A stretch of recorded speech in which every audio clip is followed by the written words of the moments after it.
ሰላምታችን በያላችሁበት ድረስ የተወደዳችሁና የተከበራችሁ ተመልካቾች ለዛሬ ያዝናቸውን ሰበር መረጃዎች ነው። በቅድሚያ አርዕስቶቹን የአሜሪካ ውጭ ጉዳይ ሚኒስትር ማርኮ ሩቢዮ በኢትዮጵያ ሰላምን ለማደፍረስና ግጭት ለመቀስቀስ እየሰሩ ነው ባሏቸው የህወሓት አባላት ላይ ቪዛ እገዳ ጣሉ።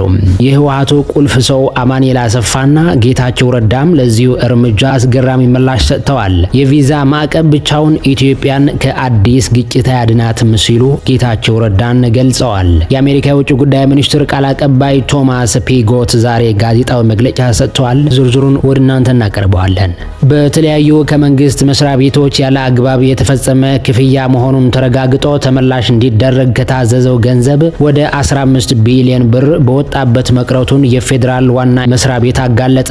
የመንግስትና የህዝብ ሀብት ባክኖ እንዳይቀር በቢሊዮን የሚቆጠረው ብር ተመላሽ እንዲሆን በድጋሜ ለመስሪያ ቤቶቹ ማሳሰቢያ ሰጥቻለሁ ደግሞ ብሏል። እንመለከተዋለን።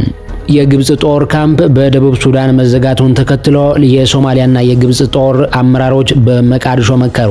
ውይይቱ ሶማሊያ የደህንነት ሽግግሯን እያፋጠነችና በአልሸባብ ላይ የምታደርገውን ዘመቻ በቀጠለችበት በዚህ ወቅት በሁለቱ ሀገራት መካከል እያደገ የመጣውን ወታደራዊ ትስስር የሚያመላክት ነው ተብሎለታል። ወደ እናንተ እናደርሰዋለን። የዩክሬኑ ፕሬዝዳንት ዘለንስኪ በያዝነው ሳምንት በዋና ከተማቸው ኪየቭ ላይ ለደረሰው ጥቃት የአጸፋ መልስ መስጠታቸውን አስታወቀው። በዚህ ሳምንት ሩሲያ በኪየቭ ላይ በፈጸመችው የሚሳኤልና የድሮን ጥቃት ቢያንስ ከ1000 ዓመት በላይ እድሜ ያለው ካቴድራል መቃጠሉም ይታወሳል። የእነዚህንና ሌሎች መረጃዎችን እናጋራችኋለን። አብራችሁ እንድትቆዩ በአክብሮት እየጋበዝን ዝርዝሮቹን እንሆም። የአሜሪካ ውጭ ጉዳይ ሚኒስትር ማርኮ ሩቢዮ በኢትዮጵያ ሰላምን ለማደፍረስና ግጭት ለመቀስቀስ እየሰሩ ነው ባሏቸው የህወሓት አባላት ላይ ቪዛ እገዳ ጣሉ።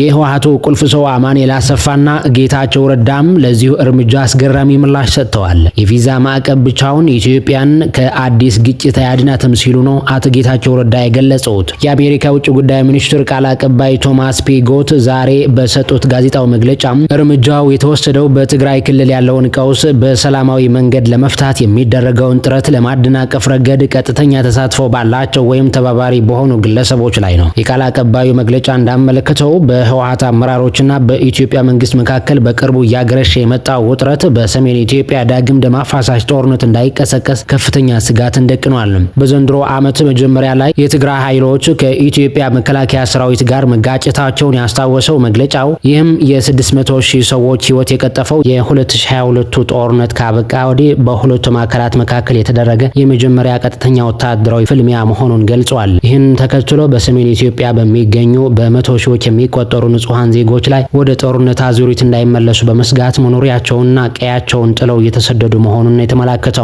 የአሜሪካ ውጭ ጉዳይ ሚኒስትር ማርኮ ሩቢዮ በሀገሪቱ የኢሚግሬሽንና ዜግነት አዋጅ አንቀጽ 212 ኤ እና ሲ በተሰጣቸው ህጋዊ ስልጣን መሰረት እርምጃውን መውሰድ መጀመራቸውን ቃል አቀባዩ ገልጸዋል። ይህ የቪዛ ገደብ ፖሊሲ በትግራይ ክልል ያለውን ቀውስ በሰላማዊ መንገድ ለመፍታት የሚደረገውን ጥረት በማደናቀፍ ረገድ ተጠያቂ የሆኑ ወይም እጃቸው ያለበትን የህወሓት አክራሪ አቋም አራማጅ አባላትንና የቅርብ ቤተሰቦቻቸውን ለይቶ የሚመለከት ነው በማለት ቶማስ ፒጎት ተናግረዋል። ዩናይትድ ስቴትስ በሰላምና በክብር መኖር ከሚፈልገው የትግራይ ህዝብን ጨምሮ ከመላው የኢትዮጵያ ህዝብ ጎን መቆሟን እንደምትቀጥል መግለጫው ያረጋገጠ ሲሆን በቀጠናው ሰላምና መረጋጋትን አደጋ ላይ የሚጥሉ የህወሓት ባለስልጣናትና ሌሎች ግለሰቦችን ተጠያቂነት ለማረጋገጥና ድርጊታቸውን ይፋ ለማድረግ ዋሽንግተን ያሏትን ዲፕሎማሲያዊ መሳሪያዎችን ሁሉ መጠቀም እንደምትቀጥል አስታውቃለች። ይህንን እርምጃ ተከትሎ ቪዛ የሚያስፈልጋቸው ሲሉ አቶ አማኑኤል አሰፋ ደግሞ ለአሜሪካን ጠይቀዋል።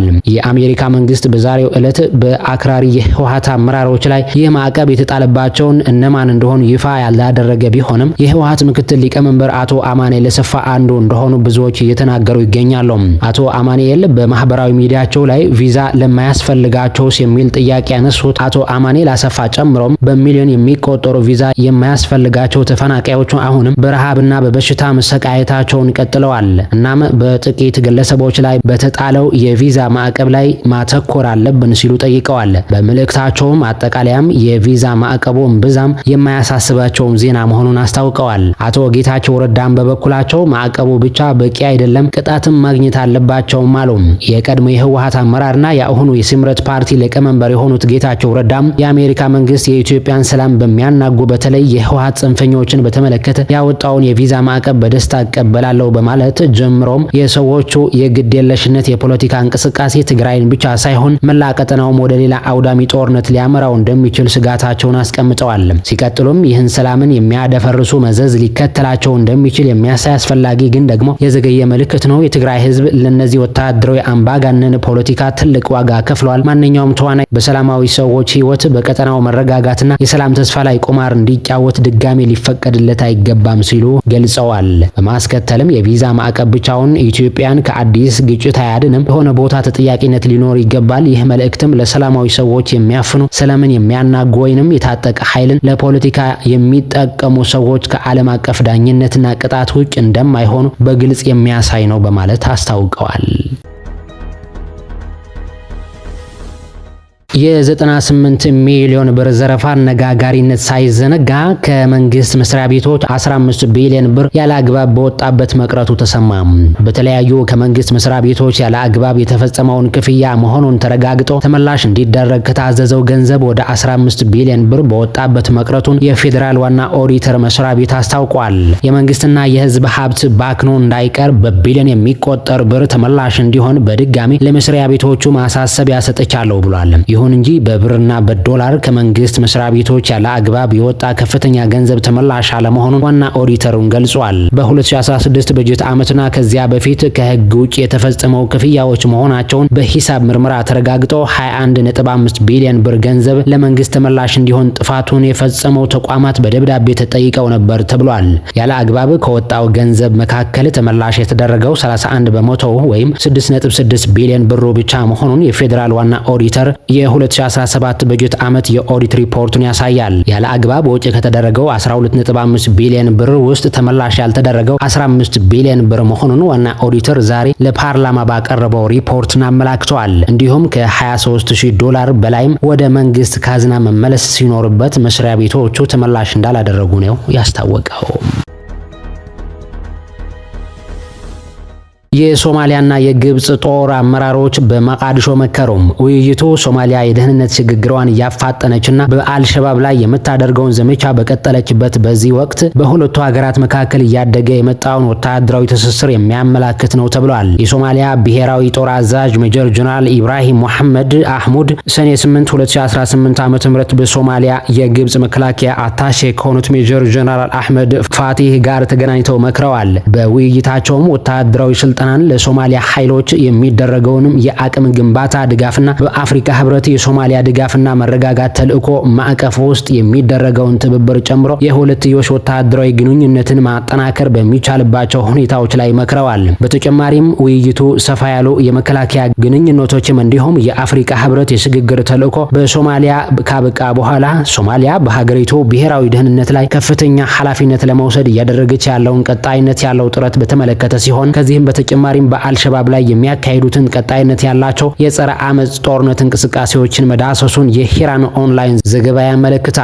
ይህ ውይይት የተከናወነው በሞቃዲሾና በካይሮ መካከል ወታደራዊ ትብብር ከፍተኛ ሁኔታ እየተስፋፋ ባለበት ወቅት ሁለቱ ሀገራት በነሐሴ 2024 ወታደራዊ ስልጠና፣ የጦር መሳሪያ ድጋፍንና የተሻሻለ የደህንነት ትብብርን የሚያካትት የመከላከያ ትብብር ስምምነት መፈራረማቸውን ይታወሳል።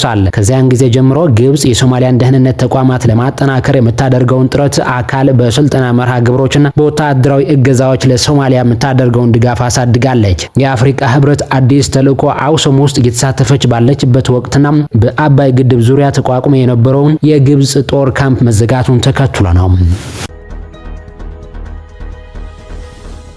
የዩክሬኑ ፕሬዝዳንት ዘለንስኪ በያዝነው ሳምንት በዋና ከተማቸው ኪየቭ ላይ ለደረሰው ጥቃት የአጸፋ መልስ መስጠታቸውን አስታወቀው። በዚህ ሳምንት ማለትም ጁን 15 ቀን ሩሲያ በኪየቭ ላይ በፈጸመችው የሚሳኤልና ድሮን ጥቃት ቢያንስ 10 ሰዎች ሲገደሉ ከ1000 ዓመት በላይ ዕድሜ ያለው ካቴድራል መቃጠሉን ይታወሳል።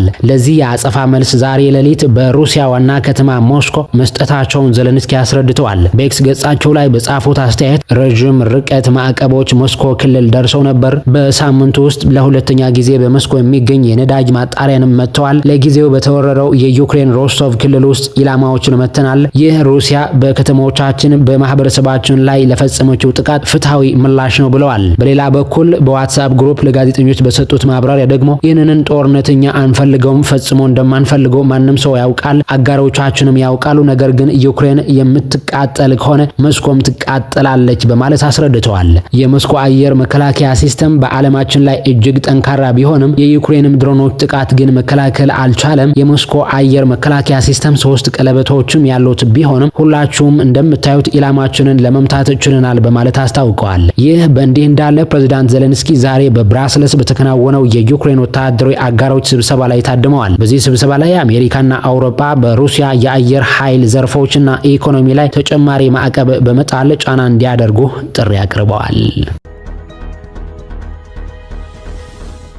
በአሜሪካና ኢራን መካከል የሚደረሰው የሰላም ስምምነት ባለ 14 ነጥብ ረቂቅ ይፋ ሆነ። በአሜሪካ ዩናይትድ ስቴትስና በኢራን እስላማዊ ሪፐብሊክ መካከል የተደረገ የኢስላማባድ የመግባቢያ ሰነድ በሚል የተነበበው ባለ 14 ነጥብ ረቂቅ ምን ይዟል? ጥያቄዎችን ሲያነሳ ቆይተዋል። የተፋላሚዎቹ ሀገራት አጋሮች በሊባኖስም ሆነ በሁሉም ግንባሮች ጦርነትና ወታደራዊ ጥቃቶችን በአስቸኳይ በቋሚነት ለማቆም፣ ዳግም ጥቃት ላለመሰንዘር እንዲሁም የሊባኖስ ሉዓላዊነት ለማክበር የሚያስችል ስምምነትን ተፈራርመዋል። ሁለቱ ሀገራት ሌላኛው ወገን ሉዓላዊነትና የግዛት አንድነትን ለማክበር እርስ በርስ በውስጥ ጉዳዮችን ጣልቃ ከመግባት ለመቆጠብ ቃል ይገባሉ። በጋራ ስምምነት ሊራዘም በሚችል ቢበዛ በ60 ቀናት ውስጥ ለመደራደርና የመጨረሻው ስምምነት ለማሳካት ቁርጠኝነታቸውን ይገልጻሉ። አሜሪካ ስምምነቱ በተፈረመው በ30 ቀናት ውስጥ በኢራን ላይ የጣለችውን የባህር ላይ ክበባ ሙሉ በሙሉ ለማንሳትና ለመጨረሻ ስምምነት ሲደረስ ጦሯን ከኢራን አቅራቢያ ለማስወጣት ቃል ትገባለች። ኢራን ለንግድ መርከቦች ለ60 ቀናት ነፃና ደህንነቱ የተጠበቀ የባህር ላይ ጉዞ በማመቻቸት ፈንጂዎችንና እንቅፋቶችን ለማስወገድ በ30 ቀናት ውስጥ እንቅስቃሴውን ወደ ነበረበት ትመልሳለች።